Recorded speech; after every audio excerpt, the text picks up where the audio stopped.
Jéhovah, Saint, Jésus-Christ, Saint, Saint-Michel, Saint, Créateur incréé, Saint, nous voulons parler de ta part. en Que vérité. chaque expression qui sortira de ma bouche trouve sa place dans les cœurs. Au Amen. nom de Jésus-Christ. Amen. La portée du pardon dans la vie du chrétien. C'est le thème de cette semaine. Psaume 51, le verset 7 à 9 sera notre texte de base. Voici, je suis né dans l'iniquité et ma mère m'a conçu dans le péché. Oui. Mais tu veux que la vérité soit au fond du cœur. Oui. Fais donc pénétrer la sagesse au-dedans de moi. Oui. Purifie-moi avec l'hysope et je serai pur. Oui. Lave-moi et je serai plus blanc que la neige. Alléluia. Alléluia. La portée du pardon dans la vie du chrétien. Ce thème annonce la préparation de la semaine sainte. De nos jours, nous pouvons dire que la vengeance est à la mode. Se venger selon d'autres personnes, c'est une vertu qui reflète une estime de soi. C'est-à-dire, pour eux, être un enfant de Dieu n'enlève rien du vengeance. Alors, quand certains chrétiens entendent le mot pardon, c'est comme une insulte envers leur personne. Alléluia. Alléluia. Cependant, dans la bonne marche et le bon fonctionnement de toute société, il va falloir installer le règne du pardon. Alléluia. Alléluia. Bien-aimés chrétiens que nous sommes, Dieu veut que nous apprenions le pardon. C'est pourquoi la famille est en quelque sorte un centre d'apprentissage où Dieu nous exerce à pardonner les uns pour les autres. Alléluia. Alléluia. Généralement, c'est dans la famille que Dieu nous forme et transforme en vue de nous rendre une bénédiction pour l'Église et notre entourage. C'est-à-dire, la famille est l'atelier de Dieu. C'est dans la famille que Dieu nous donne la formation, où Dieu nous enseigne le pardon. Ainsi donc, pour mieux appréhender notre thème, notre enseignement se basera sur les points suivants. Alléluia. Alléluia. Le pardon touche trois aspects bien-aimés. Le pardon envers Dieu, le pardon envers son prochain, le pardon envers soi-même. Car il y a d'autres, il y en a des personnes qui ne se pardonnent pas ou qui ne pardonnent pas à eux-mêmes. Ils ont gardé rancune contre eux-mêmes, c'est-à-dire des blessures intérieures. La portée du pardon dans la vie de chrétien, ça touche trois aspects. Le pardon envers Dieu, pardon envers son prochain et pardon envers soi-même. Alléluia. Alléluia. Le but de ce thème, c'est de nous exhorter à vivre une vie de pardon qui reflète l'image de notre Seigneur Jésus-Christ et qui nous permet d'avoir pour toujours une relation intime avec lui.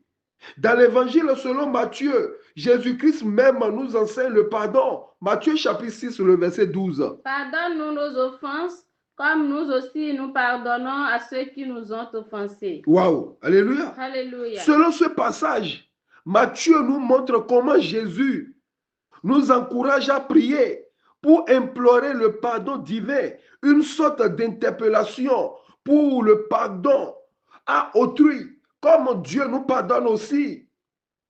Que ceux qui savent pardonner, bien-aimés, ils seront plus ouverts au pardon de Dieu et à celui des autres. Donc, si tu n'aimes pas, tu ne pardonnes pas les autres, premièrement, Dieu ne peut pas te pardonner et les autres non plus ne peuvent pas te pardonner. Alléluia. Alléluia. À vrai dire, bien-aimé, la vraie liberté, c'est le fait de pardonner son prochain. Je dis quoi? La vraie liberté, c'est le fait de pardonner son prochain. Celui qui ne pardonne pas s'est emprisonné lui-même et sa liberté sera difficile. Galates chapitre 5, le verset 4. Vous êtes séparés de Christ. Oui. Vous tous qui cherchez la justification dans la loi. Oui. Vous êtes déchus de la grâce. Mais c'est ça. Toi qui veux te venger, toi-même qui veux garder rancune, waouh, tu es déchu de la grâce. Un chrétien qui ne pardonne pas est séparé de Christ. Parce que Un chrétien qui ne pardonne pas se met à la place de Dieu. Bien-aimé, Jésus est différent de Christ. Jésus a commencé le 8e jour, alors que Christ a commencé à 33 ans. Jésus a commencé en bas, où Jésus a commencé dans un berceau, alors que Christ a commencé en haut sur une croix. Écoutez-moi bien, Jésus a commencé en bas, dans un berceau, et Christ a commencé en haut sur la croix. Jésus a commencé par les cris de la circoncision. Cependant, le Christ a commencé par Père, pardonne-leur car ils ne savent pas ce qu'ils font. Alléluia. Alléluia. Père, pardonne-leur car ils ne savent pas ce qu'ils font. Plusieurs personnes sont venues à Jésus, mais pas à Christ, car Jésus est dans le corps et Christ est à l'intérieur. Certains chrétiens sont chrétiens de façade. Ils ne sont pas chrétiens à l'intérieur. À l'intérieur, ils sont remplis de blessures intérieures. Jésus nous appelle à un niveau plus élevé. Matthieu chapitre 5, le verset 43 à 44. Vous avez appris qu'il a été dit, oui, tu aimeras ton prochain et tu haïras ton ennemi. Oui. Mais moi, je vous dis, aimez vos ennemis, bénissez ceux qui vous maudissent, oui, faites du bien à ceux qui vous haïssent, oui, et priez pour ceux qui vous maltraitent et qui vous persécutent. C'est à ce niveau que Jésus-Christ nous attend. Ça, c'est un niveau christique, c'est un niveau Christos. Plusieurs sont à Jésus, mais ne sont pas venus à Christ. Je disais tantôt que ceux qui ne pardonnent pas sont privés de certaines grâces de Dieu. Parce qu'il a dit, recherchez la paix avec tous et la sanctification, sans laquelle personne ne verra Dieu. La paix n'est pas un vain mot. La paix, c'est un comportement. À vrai dire, celui qui recherche la paix doit s'aimer pour pardonner, car la réconciliation passe toujours par le pardon. Je dis quoi? La réconciliation passe toujours par le pardon. Hébreux 12, le verset 15. Veillez à ce que personne ne se prive de la grâce de Dieu. Oui. À ce qu'aucune racine d'amertume poussant des rejetons ne produise du trouble et que plusieurs n'en soient infectés. C'est ça. Le manque de pardon, tu infectes plusieurs personnes dans le corps du Christ. Donc nous devons veiller à ce que nul ne soit privé de la grâce de Dieu. Les gens sont à l'église, mais ils sont privés. Ils sont privés de la gloire de Dieu. Ils sont privés de la grâce de Dieu. Alléluia. Alléluia. Le manque de pardon nous prive de la grâce de Dieu. Regardez la vie de Joseph. La vie de Joseph est un exemple de pardon. Nous avons Joseph qui avait un cœur plein de compassion. Genèse 45, le verset 4 à 5. Joseph dit à ses frères, écoutez bien aimé, approchez-vous de moi. Oui. Et ils s'approchèrent. Il dit, je suis Joseph, votre frère, que vous avez vendu pour être mené en Égypte. Wow. Maintenant, ne vous inquiétez pas, oui. Et ne soyez pas fâchés de m'avoir vendu pour être conduit ici. Ne soyez pas affolés, oui. Car c'est pour vous sauver la vie que Dieu m'a envoyé devant vous. Alléluia. Alléluia. C'est pour vous. Il a compris. Il a compris. Dans ta vie, tu as besoin des méchants pour réussir. Grandis, bien-aimé. Tu as besoin des hommes pervers. Car l'Éternel a tout fait pour un but, même le méchant pour le jour de malheur. Ce passage de Genèse 45, verset 4 à 5, ce passage nous montre que Joseph avait un cœur qui pardonne et qui oublie. Et cela doit être l'attitude de tout chrétien. Son cœur était semblable à toutes ses actions. Alléluia. Alléluia. Son cœur était semblable.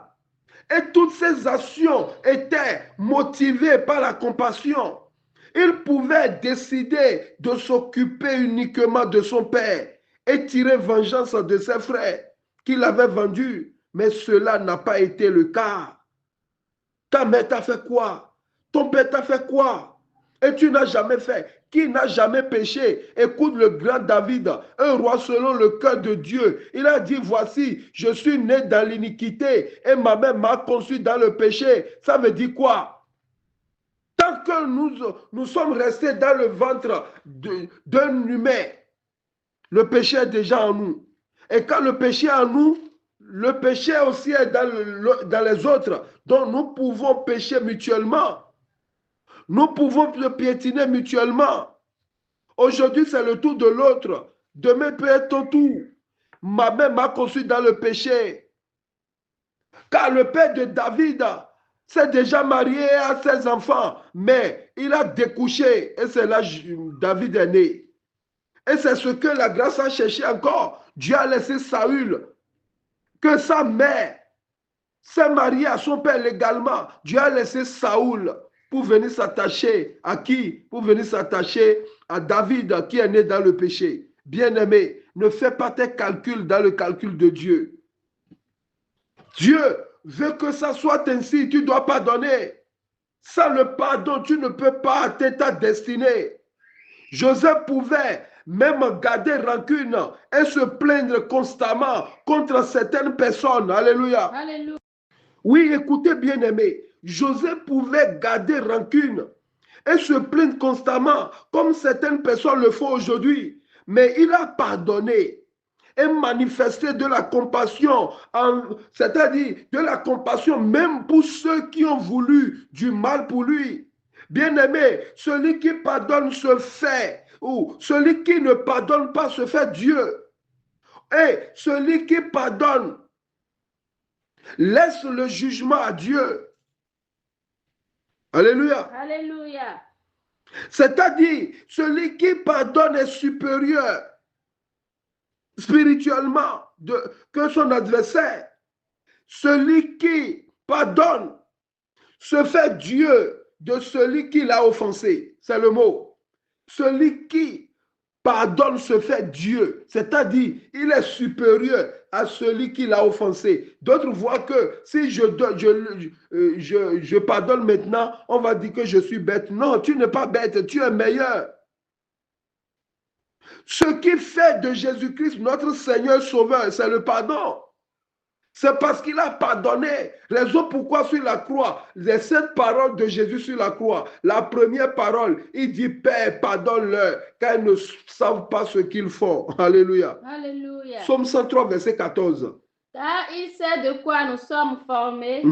Il se souvient que nous sommes poussière. C'est ça. Jésus-Christ sait de quoi nous sommes formés. Il sait que nous sommes poussière. Et poussière n'est pas solide. Car il sait de quoi nous sommes formés. Il se souvient que nous sommes poussière. Raison pourquoi il a dit, Père, pardonne-leur. Tu peux voir comme ça de ton adversaire qu'il est faible, qu'il est ignorant. Alléluia. Alléluia. Raison pour laquelle il est venu payer le prix. Il sait que nous sommes poussière. La rançon pour le péché. Et sur la croix, il a parlé du pardon. Alléluia. Alléluia. Le niveau christique, le niveau Christos commence par le pardon. Toi qui ne pardonnes pas, tu n'es pas encore en Christ. Tu es en Jésus, mais tu n'es pas en Christ. La portée du pardon dans la vie du chrétien. Posons-nous une question. Pourquoi devons-nous pardonner? Alléluia. Alléluia. Pourquoi devons-nous pardonner? Il y a des raisons. Je parle bien des raisons pour lesquelles nous devons nous pardonner. 5 raisons pour lesquelles nous devons nous pardonner. La première raison, nous devons nous pardonner parce que nous sommes des enfants de Dieu. 1 Jean chapitre 3, le verset 1-2. Voyez quel amour le Père nous a témoigné pour que nous soyons appelés enfants de Dieu. Oui. Et nous le sommes. Si le monde ne nous connaît pas, c'est qu'il ne l'a pas connu. Wow. Bien-aimés, nous sommes maintenant enfants de Dieu. Et ce que nous serons n'a pas encore été manifesté. Mais nous savons que lorsqu'il paraîtra, nous serons semblables à lui parce que nous le verrons tel qu'il est. Merci. Bien-aimés, nous sommes enfants de Dieu. Dieu nous a aimés et a fait de nous ses enfants. cela nous invite à vivre une vie qui reflète son image, c'est-à-dire son caractère. Le fait de pardonner, c'est revêtir l'homme nouveau et entrer dans notre identité en Christ. Bien-aimé, devenir conforme à ce que nous sommes en Christ. Dieu donne à la personne habitée par le Saint-Esprit les ressources intérieures pour le pardon. Si tu ne pardonnes pas, tu n'es pas encore enfant de Dieu. Celui que Dieu a sauvé ne fait pas seulement ce qui lui plaît, non. Si nous sommes des rachetés de Dieu, nous devons faire preuve de la maturité. Si notre vie chrétienne est mûre et solide, nous allons chercher à faire ce qui sera bénéfique. Alléluia. Alléluia. Non pour nous seuls, mais pour le bien de notre entourage. Et selon la volonté de Dieu, tu es enfant de Dieu et tu mets trouble autour de toi. Tu n'es pas enfant de Dieu. Un enfant de Dieu cherche la paix. Alléluia. Alléluia. Deuxième raison. Pourquoi nous devons pardonner? Deuxième raison. Parce que le pardon est un ordre divin. Alléluia. Alléluia. Nous devons pardonner parce que le pardon est un ordre divin. Nous devons pardonner parce que c'est un ordre de Dieu. C'est Dieu même qui a demandé de pardonner. Marc chapitre 11, le verset 25. Et lorsque vous êtes debout faisant votre prière, oui, si vous avez quelque chose contre quelqu'un, pardonnez, afin que votre Père qui est dans les cieux vous pardonne aussi vos offenses. C'est ça. Pardonnez afin que votre Père qui est dans les cieux vous pardonne aussi vos offenses. Donc c'est un ordre de Dieu. Vous savez pourquoi Dieu a dit cela? Parce que le pardon est un acte de soumission au Seigneur. Celui qui ne pardonne pas, ne se soumet pas au Seigneur. Dieu nous le demande pour nous amener à vivre réellement pour lui, comme ses enfants. Mais si quelqu'un refuse de pardonner, Dieu va le considérer comme un rebelle. Matthieu chapitre 6, verset 15. Mais si vous ne pardonnez pas aux hommes, votre Père ne vous pardonnera pas non plus vos offenses. C'est ça. Directement, il vous voit comme orgueilleux, comme un rebelle. Dieu ne traite pas avec les rebelles. Comme un enfant de Dieu, nous devons refléter son caractère. Le chrétien qui ne pardonne pas n'est pas né de nouveau. Car à la vraie conversion, écoutez-moi, la vraie conversion, quand on a la vraie conversion, nous recevons une nouvelle nature créée à la ressemblance spirituelle de Dieu. Éphésiens 4, le verset 24. Et a revêti l'homme nouveau, créé selon Dieu dans une justice et une sainteté que produit la vérité. C'est ça. Donc comprenez que le pardon fait intégralement partie de la nouvelle nature du chrétien. Intégralement. La nature du chrétien, qui est une vie de paix en général, la portée du pardon dans la vie du chrétien. Troisième raison, troisième point, pourquoi devons-nous pardonner? Nous devons nous pardonner parce que nous sommes une nouvelle créature. 2 Corinthiens chapitre 5, le verset 17. Si quelqu'un est en Christ, oui, il est une nouvelle création. Les choses anciennes sont passées. Oui. Voici, toutes choses sont devenues nouvelles. Alléluia. Alléluia. Sur ce point, j'aimerais expliquer un peu. Tout enfant de Dieu ne sont pas une nouvelle créature.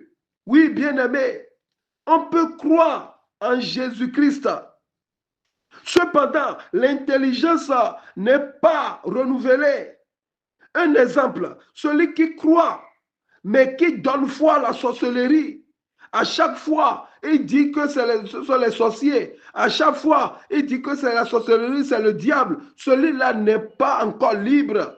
Il est toujours captif dans sa tête.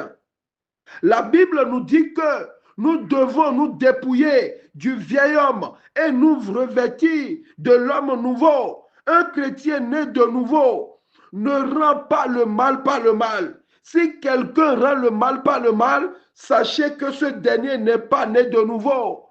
même si on nous a trompés, même si on nous mentit, même si on nous a volé ou autre chose que cela, nous devons rendre toujours le bien, du bien à ces personnes, la portée du pardon dans la vie du chrétien. Alléluia. Alléluia. Romains 12, le verset 17 à 18. Ne rendez à personne le mal pour le mal. Oui. Recherchez ce qui est bien devant tous les hommes.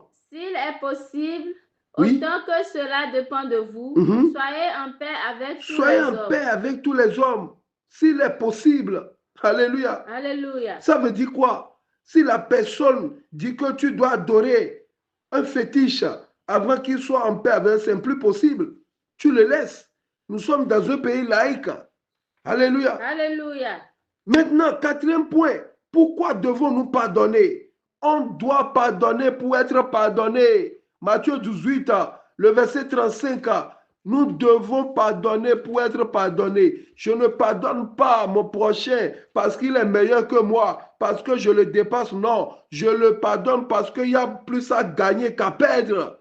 C'est ainsi que mon Père Céleste vous traitera si chacun de vous ne pardonne à son frère de tout son cœur. C'est ça. Donc, je ne veux pas traiter par mon Dieu. Je veux être bien traité. Raison pourquoi je dois pardonner. Le vrai pardon, c'est de tout son cœur. C'est de tout notre cœur. Comme le Seigneur Jésus-Christ nous a dit. Il dit, c'est ainsi que mon Père Céleste vous traitera si chacun ne pardonne pas à son frère de tout son cœur. Il a ajouté, il a dit de tout son cœur. De tout son cœur dedans. Ce n'est pas que tu pardonnes, mais tu cherches des occasions pour pouvoir frapper. Non, il faut pardonner de tout son cœur. Nous devons pardonner comme nous espérons être pardonnés. Ceux qui désirent bénéficier de la grâce divine doivent témoigner de la miséricorde envers leurs frères. Bien-aimés, je vais vous donner une autre explication de la croix. Christ est venu dans le monde, alléluia, Alléluia, en tant que grand pacificateur pour nous réconcilier. Non seulement réconcilier, c'est-à-dire nous réconcilier avec Dieu, mais avec les uns, avec les autres. C'est ça la croix. La croix représente, il y a deux barres, il y a barre horizontale et barre verticale. Barre verticale veut dire, il nous a reliés avec le Père. Maintenant, barre horizontale veut dire, c'est-à-dire, et non seulement avec Dieu, mais les uns avec les autres. Si vous pardonnez aux hommes leurs offenses, votre Père Céleste vous pardonnera aussi. Ça dessine la croix. Matthieu 6, le verset 14. Si vous pardonnez aux hommes leurs offenses, oui, votre Père Céleste vous pardonnera aussi. Et là, vous avez la croix. Et autrement dit, vous avez l'épée. Personne ne peut vous faire du mal encore. Donc, le pardon envers les hommes, pardon envers Dieu forme la croix. Maintenant, cinquième et dernier point. Pourquoi devons-nous pardonner? On doit pardonner pour avoir une victoire sur l'ennemi.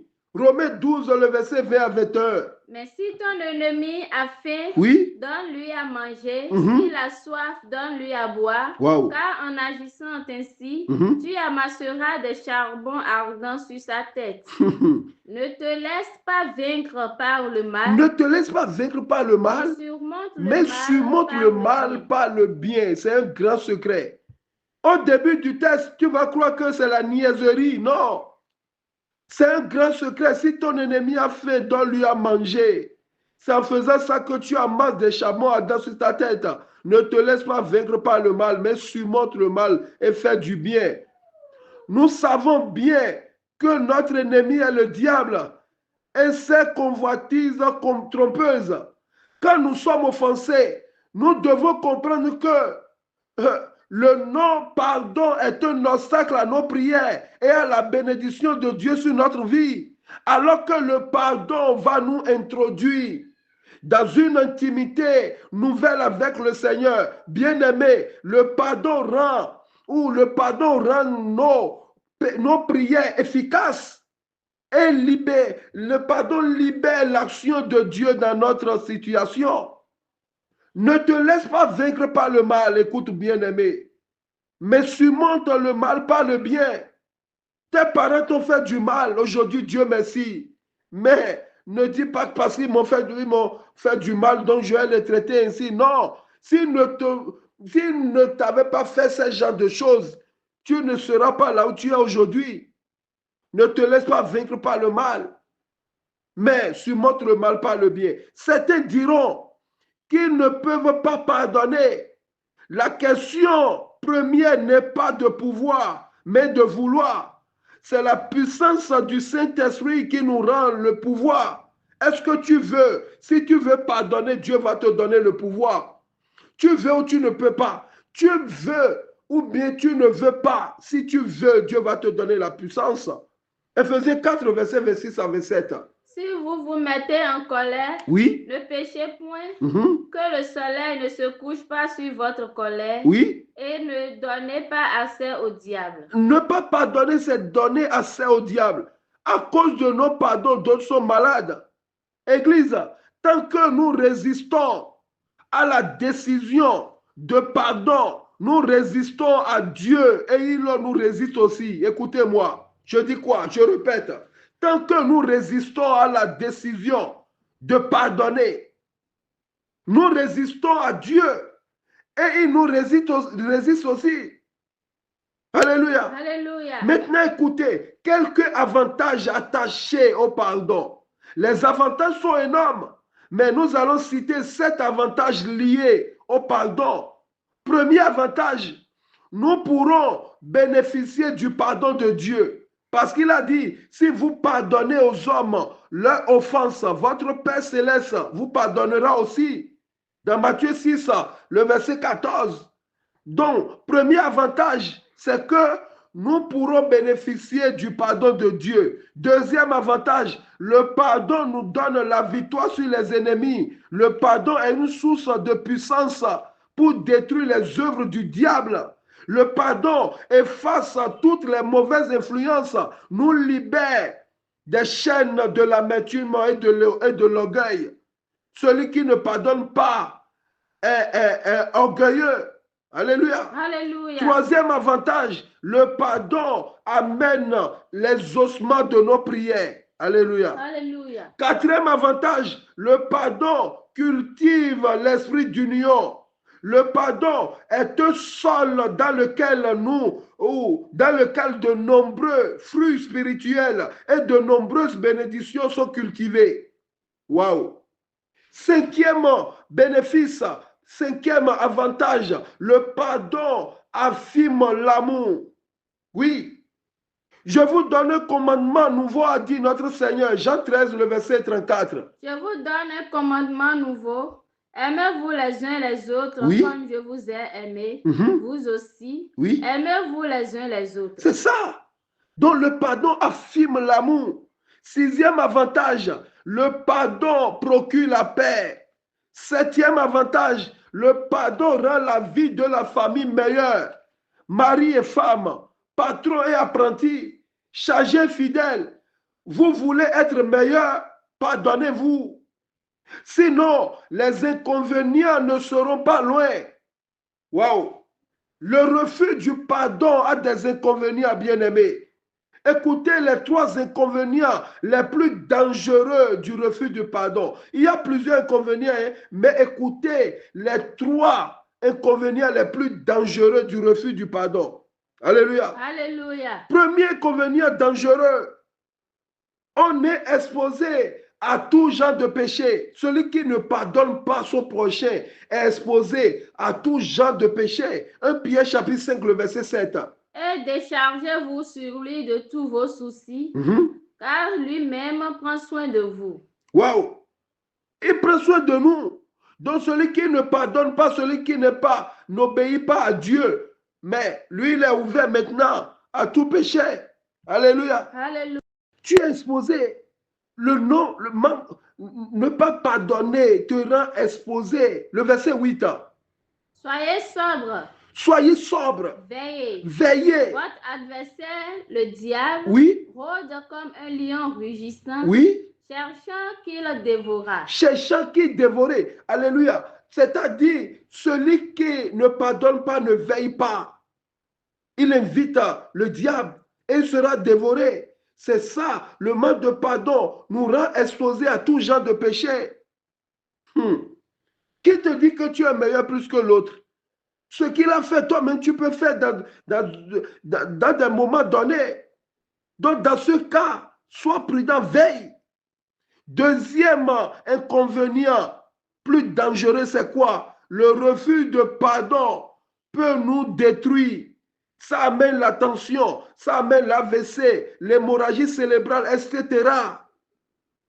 Troisième inconvénient, plus dangereux, c'est quoi? Le refus de pardon peut briser un foyer. Bien-aimé, nombreux sont les foyers qui sont divisés aujourd'hui parce que le mari ne pardonne pas sa femme, la femme ne pardonne pas son mari, les enfants ne pardonnent pas leur père, le père ne pardonne pas ses enfants. Alléluia. Alléluia. Gardez ceci comme conclusion. Le pardon que Dieu recommande dans la vie de tout chrétien s'avère d'une importance capitale.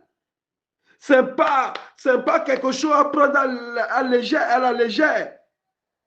C'est-à-dire, ça a une importance capitale. Le vrai pardon est libérateur. Le vrai pardon est libérateur, Église. Tu ne veux pas pardonner, tu ne veux pas pardonner, mais tu es malade. Donc, il est important de faire ce qui plaît au Seigneur et non ce qui nous plaît. Et ce qui plaît au Seigneur, c'est quoi? Pardonnez-vous les uns les autres. Refusez le pardon de soi et pour autrui engendre des conséquences tant morales, spirituelles que physiques. Celui qui refuse de pardonner l'autre est malade moralement, spirituellement et physiquement. Par contre, décider de prendre la route du pardon, c'est conduire sa vie vers une destination heureuse, libre, jalonnée de bonnes surprises. Soyez bénis au nom de Jésus-Christ, Jéhovah, Jésus-Christ, Saint-Michel, Dieu Tout-Puissant. Tu nous as parlé sur le pardon. Seigneur, touche les cœurs, guéris les blessures intérieures au nom de notre Seigneur Jésus-Christ. Amen, amen, amen au nom de notre Seigneur Jésus-Christ. Alléluia, alléluia, alléluia, alléluia, alléluia, alléluia, alléluia.